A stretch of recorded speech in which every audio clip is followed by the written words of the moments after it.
Nous sommes fatigués. Nous sommes épuisés. Jamais il ne laisserait une personne blanche faire ça.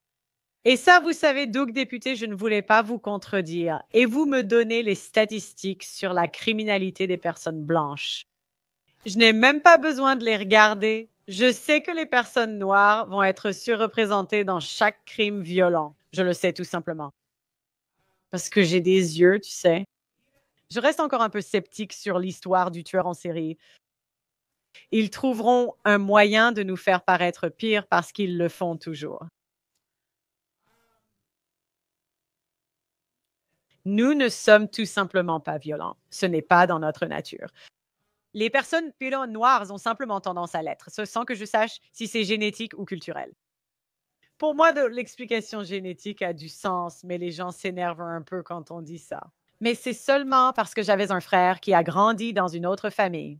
Et il nous ressemblait vraiment beaucoup, même s'il n'a pas grandi avec nous. Alors, est-ce qu'il pourrait y avoir une composante génétique à la violence? Je pourrais l'imaginer, je ne sais pas. Tu vois ce que je veux dire? Genre, personne ne te cherche des problèmes ou quoi, mais ces gens-là sont tout aussi effrayés que d'autres personnes. Ils le sont s'ils montent dans un bus. Pas forcément. Cette dame n'était pas en danger à cause de la couleur de peau de l'homme, mais parce qu'il était fou. Non. Chaque fois que nous voulons demander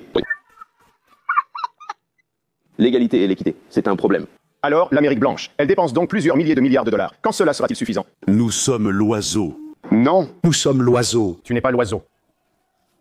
Quand l'oiseau vient de réduire en cendres des villes d'une valeur de 4 milliards de dollars et de provoquer 60 000 agressions, fait 3 à 4 fois plus de devoirs que l'enfant noir.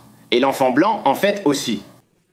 Pourquoi? C'est culturel et conditionné. Je remarque que les Noirs se reprennent toujours entre eux pour tout manque de respect subtil.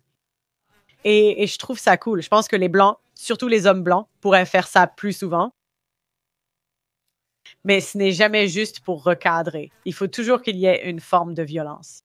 Pourquoi ça ne peut pas simplement s'arrêter au recadrage? Pourquoi dit-on que les parents asiatiques éduquent mieux que les parents blancs? Pourquoi? Il y a quoi? On discute franchement. Pourquoi les Noirs? Pourquoi les jeunes hommes noirs se battent-ils en groupe?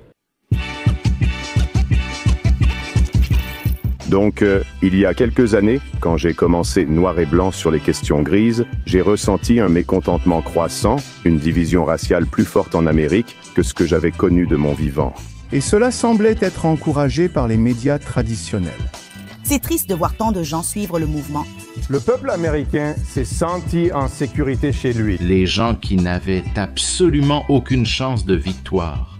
La haine et le racisme envers les personnes noires et métisses. Et au fur et à mesure que cela évoluait, et pour la première fois, je suis entré dans le salon de coiffure de Stevie G. Je voulais vraiment m'asseoir et discuter avec eux, mais surtout écouter de vrais Afro-Américains vivant la véritable expérience noire américaine, pour voir s'ils partageaient les points de vue de nombreux représentants publics, comme les Joy Reid du monde, aujourd'hui sans réseau. À l'époque, Don Lemon et d'autres voulaient que je le croie.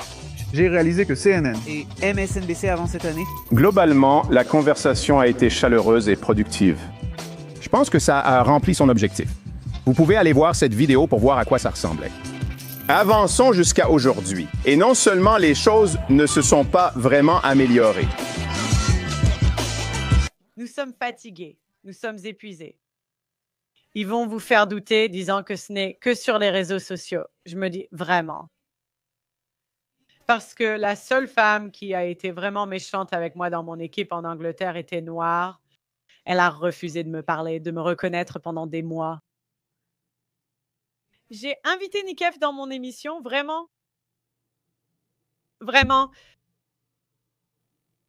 Les salons de coiffure afro-américains ne montrent pas la réalité. Je doute que 60% des hommes noirs aient été arrêtés avant 25 ans. C'est une statistique folle. C'est dingue. Oh mon Dieu!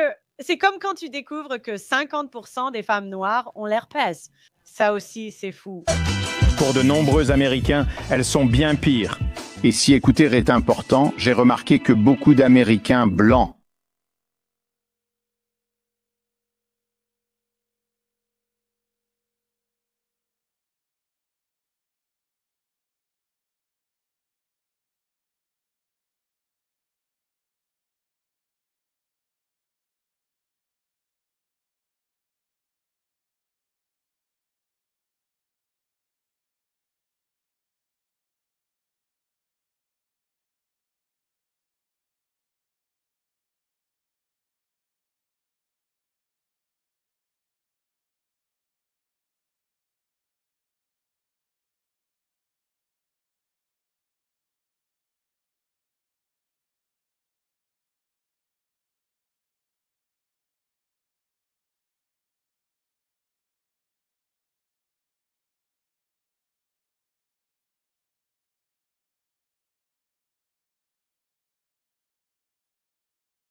ils nous doivent à chacun 300 000 $.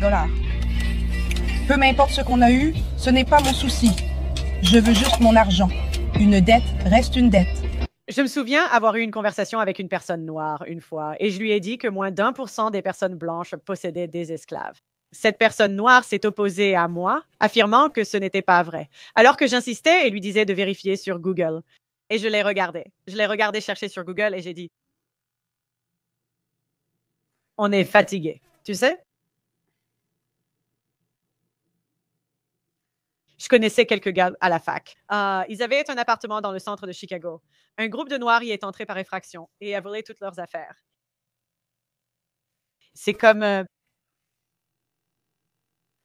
Maintenant, tu sais, ce gamin a poignardé un autre gars sur le terrain lors d'une compétition d'athlétisme. Et donc, en gros, si vous ne connaissez pas l'histoire, il y avait un garçon blanc qui était jumeau et qui faisait de l'athlétisme. Et il y avait un garçon noir à la compétition d'athlétisme.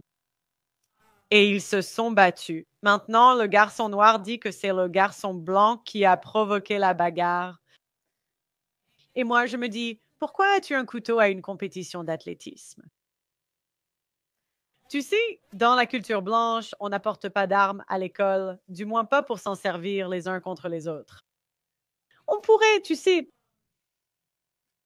ils peuvent être chasseurs, mais ce n'est pas normal.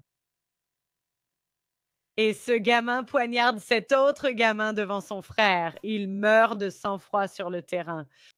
Ils n'ont pas publié les images. Ils ont récolté énormément d'argent pour la défense juridique de ce gamin. C'est fou, il postule actuellement à l'université.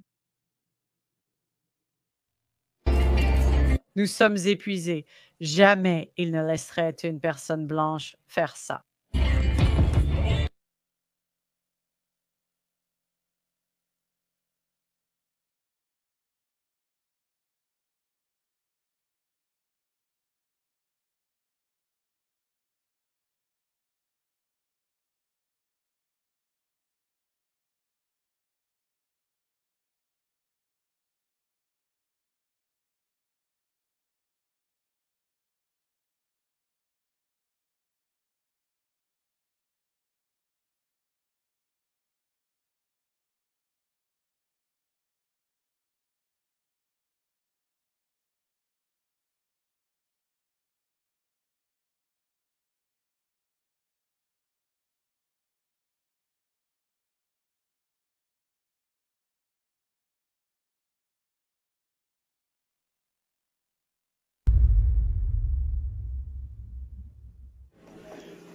Et ça, c'est Stevie juste là. Chemise bleue. Chemise bleue? Oh, Stevie, j'ai rencontré Cédric. Je crois lui avoir fait peur. Comment tu vas aujourd'hui? Je vais bien. Ouais, mec, et toi, comment tu vas? Content de te voir. Vous avez tous la barbe bien taillée. Moi, je n'ai jamais su faire ça.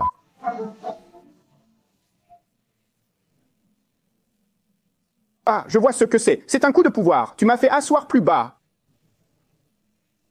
Ouais, comme ça on peut tous te regarder de haut. Ils ont dit que d'autres venaient ici après le dernier. Ouais, quelques personnes sont venues. Je pense que c'est un lieu de dialogue entre blancs et noirs. C'était marrant. La première personne qui est venue la dernière fois, c'était... Il a rapidement dit « Je suis indien », tout en portant une casquette « Make America Great Again ». Puis il est entré en demandant « Je peux avoir une coupe ici ». Ouais, je suppose. Vas-y, mec, entre... Tu gardais la main sur ton arme, hésitant sur sa venue? Parce que il n'est pas venu comme ça. Il n'est pas venu avec un sac à dos et le masque de Steve. Il n'avait pas ça sur lui. Il était sympa, cool. Que pensez-vous de quelqu'un avec une casquette Make America Great Again? On en parlait déjà la dernière fois. Ça dépend de la façon dont il se présente à moi. D'accord. Alors comment quelqu'un pourrait se présenter d'une manière décente plutôt que comme un connard? Oui, tu sais comment certaines personnes portent cet air de supériorité. Oui. Et si tu me présentes ça, j'en suis très conscient. Si tu me présentes ça, je vais réagir en conséquence. Oui. C'est juste moi, personnellement. Qu'est-ce qui donnerait une impression de supériorité? Tu dis simplement certaines choses en conversation. Comme tu l'as mentionné, même la forme des chaises permet de se placer physiquement au-dessus ou en dessous dans une discussion. Donc, quand les gens font ce genre de choses. C'est drôle que tu dises ça, car quand je fais l'exercice de changement d'avis avec les gens, je baisse un peu les épaules et me fais plus petit exprès pour ne pas. Tu vois, le crabe a du rouge sous ses pinces pour signaler le danger, donc je ne porte pas de rouge, car cela représenterait le poison. Bien sûr, il y a maintenant plein d'experts en langage corporel. Je regarde la télé et ça me paraît être des conneries. Genre, il regarde à gauche, donc tu peux dire qu'il ment. Ouais, il y en a, c'est vrai. Je l'ai vu sur la caméra tuer sa copine avec un beurrier. Peu importe ce qu'il dit. Il a mis trop de temps à répondre. Il a dû réfléchir. Non, il réfléchit à ce qu'il veut dire avant de parler. Ouais. Ne dis pas ça, il en a envie. La dernière fois qu'on a parlé, on était comme ça. Parce que, souvent dans les infos, les gens s'isolent dans une chambre d'écho. Je trouvais ça bien. On a vu d'autres points de vue. Tu penses que le pays en est où maintenant? C'est une question ouverte. Oui, les relations raciales. Parce que la dernière fois, je voulais avoir ton point de vue. Et maintenant, il y a un point de vue dans la communauté blanche. Aucun de nous ne représente toute la communauté. Mais tout a beaucoup évolué ces 18 derniers mois, avec des tensions accrues. Qu'en pensez-vous? Où en est la communauté? J'aimerais intervenir sur... Je suis content que tu demandes cette question. Il y a beaucoup de dynamiques sociales et économiques en jeu qui, à mon avis, sont clairement allées dans la mauvaise direction. Je ne pense pas que les gens comprennent vraiment la gravité de la direction dans laquelle nous allons. Nous glissons rapidement vers un régime autocratique ici. Et je vais vous en donner, absolument. Je vais vous donner plusieurs raisons. Vous voyez, pour cela, on ne peut pas avoir une approche unidimensionnelle quand on veut continuer à diriger d'un point de vue mondial. Très bien. Ce que vous voyez ici aujourd'hui, c'est une approche isolationniste qui n'a jamais fonctionné dans le passé parce que nous n'avons pas de compréhension de la géographie et de l'histoire. Très bien. Et je vais simplement conclure en disant que vous devez comprendre quelque chose. Le reste du monde est profondément exaspéré par la façon dont l'Amérique a évolué. Et non seulement cela, mais nous cédons toutes nos meilleures opportunités à la Chine. C'est ça. Regardez autour de vous la relation qu'ils entretiennent avec tout le monde, y compris le Canada et le Mexique. Et ils sont même descendus jusqu'au corridor latino-américain en fortifiant leur base pendant que nous continuons à crier que nous sommes les plus grands. Vous parlez de la Chine, comme dans le canal de Panama? Pas que le canal de Panama. Passons du canal de Panama et regardons la stratégie à long terme qu'ils ont maintenant, où ils viennent de signer un accord avec le Mexique pour construire un autre canal, contournant le canal de Panama. Et quand on regarde tout le corridor transatlantique, où le Brésil et le Canada ainsi que le Mexique commercent et ils s'arrêtent au Pérou, où la Chine a une énorme présence, contournant complètement la navigation, l'utilisation qui vient avec le fait de devoir utiliser le canal de Panama. On évite le conflit avec l'Amérique en la contournant, c'est ce qui se passe ici. Je parle de la Chine. Absolument. Ouais, non, je veux dire, je suis d'accord avec la première partie, autocratique. Je pense que la Chine doit être prise au sérieux. Et c'est la première fois que nous le faisons. Je suis Canadien. Enfin, j'ai grandi au Canada. Le Canada, c'est nul. Le Canada est un pays de merde. Le genre de conneries qu'on fait ici, tu ne peux pas faire ça au Canada. Si l'un de nous dit quelque chose de trop offensant, tu iras en prison au Canada. C'est ça le truc. Donc ça me va que les États-Unis soient le meilleur pays. Je suis venu ici du Canada parce que, enfin, j'avais des amis qui ont été arrêtés. J'avais un ami, un humoriste, qui a été condamné à une amende pour avoir raconté une blague. Je ne pense pas que les gens réalisent à quel point on est bien ici dans ce pays comparé à d'autres pays. C'est ça qui est difficile dans tout ça. C'est le fait que, tu sais, j'ai toujours été de ceux qui disent, et je le crois fermement, la liberté n'est pas un droit. C'est un privilège jusqu'à ce que tu te réveilles et réalises qu'il a disparu. Ouais. Ça vient aussi avec des devoirs. C'est ce que j'allais dire. Cela implique des responsabilités, car même libre de parler, il y a des limites.